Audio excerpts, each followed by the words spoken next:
तब मसीह यीशु बाहर निकलकर जैतून पर्वत पर चले गए, जहां वो प्रायः जाया करते थे। उनके शिष्य भी उनके साथ थे। उस स्थान पर पहुंचकर मसीह यीशु ने उनसे कहा, प्रार्थना करो कि तुम परीक्षा में न फंसो। तब मसीह यीशु शिष्यों से कुछ ही दूरी पर गए और उन्होंने घुटने टेककर ये प्रार्थना की, पिताजी, यदि संभव हो तो यातना का यह प्याला मुझसे दूर कर दीजिए, फिर भी मेरी नहीं, आपकी इच्छा पूरी हो।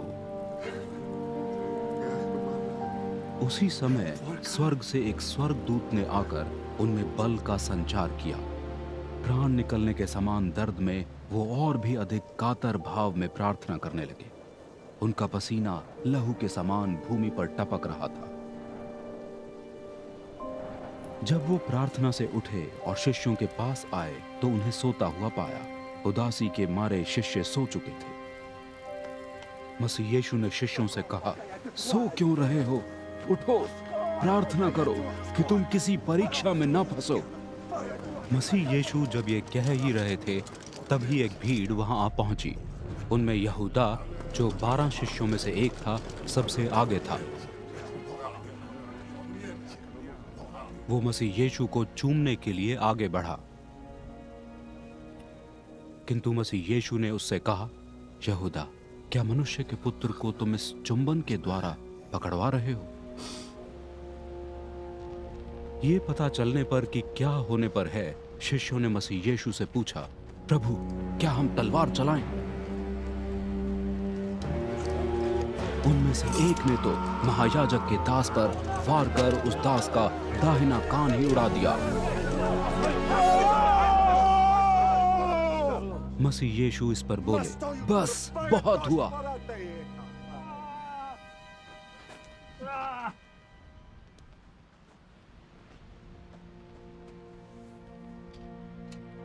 और उन्होंने उस दास के कान का स्पर्श कर उसे पहले जैसा कर दिया।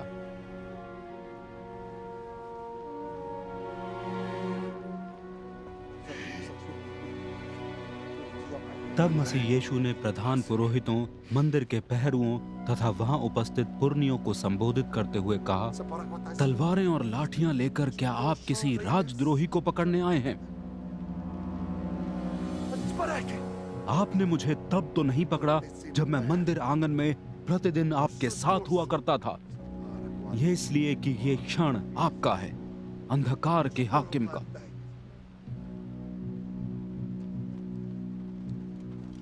वे मसीह यीशु को पकड़कर महायाजक के घर पर ले गए।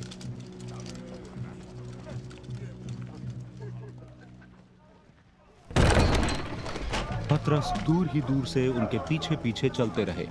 जब लोग आंगन में आग जलाए हुए बैठे थे, पतरस भी उनके साथ बैठ गए। एक सेविका ने पतरस को आग की रोशनी में देखा और उनको एकटक देखते हुए कहा, यह व्यक्ति भी उसके साथ था। पतरस ने नकारते हुए कहा, नहीं, मैं उसे नहीं जानता।